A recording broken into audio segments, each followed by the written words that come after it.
Talks to reunify the divided island of Cyprus have collapsed after 10 days. According to the UN Secretary-General, the conference in the Swiss Alps capped off with a stormy final session. Well, for more, we're joined by Hubert Faustmann, a professor of history and political science at the University of Nicosia. Thanks ever so much for joining us. Why do you think these negotiations failed? Well, at the end, it really boiled down to one core issue. And that was the question if the remaining 650 Turkish troops that Turkey wanted to stay on the island for at least 15 years would be withdrawn with a so-called sunset clause, or if there would be a provision that said that this needed to be agreed by all sides and Turkish troops could potentially have stayed indefinitely. That was the crunch issue over which the talks failed. Well, what's the reaction been from the Greek perspective to the talks and how they've developed?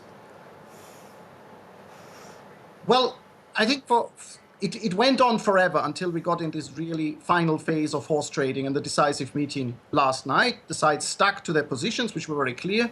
I think also everybody knew where the compromise areas were. Then we had significant movement, and we actually came really, really close to a deal until this one core issue remained in which both sides were not willing to move. The Greek Cypriots knew that if there was no sunset clause, no guarantee that Turkish troops would be fully withdrawn, Anastasiadis knew he would not win the referendum in the south. And Turkey, which, as I understand, was willing to give up its guarantor status, needed to show for something, at least, not to be seen to have given completely into the Greek Cypriot demands. And these mutually exclusive positions could not be bridged.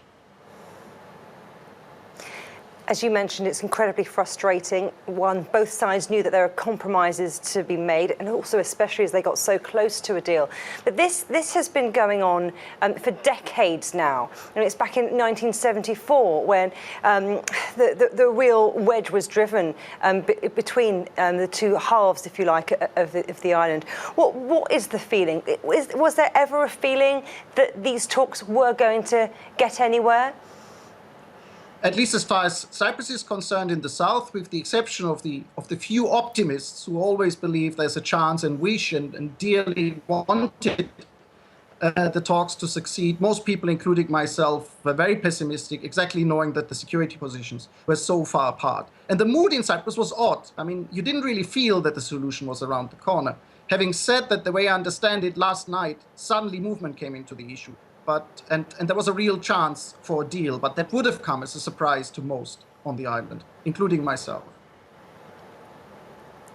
So you talk about that chance for a deal. What about this proposal for a rotating presidency put forward by the Turkish Cypriots? Do you think that the Greek delegation was ever prepared to go for that? We know they did. I mean, we know from last night that Anastasiadis, the Greek Cypriot side, made a proposal officially that was tabled, that the rotating presidency was accepted, equal treatment of Turkish nationals on the island was accepted, preferential treatment of property owners in the northern part of the island in relation to the original owners was agreed. Citizenship of Turkish citizens who had citizenship of the TRNC of a joint state was agreed. So the Greek Cypriot side had moved, Turkey had moved. And in my understanding, so I'm not sure about the conflictual issue of Morphu, their contradiction demands, that was really the one issue left to agree upon. Sounds like a missed opportunity. Well, Hubert Faustmann, Professor of History and Political Science at the University of Nicosia, thank you.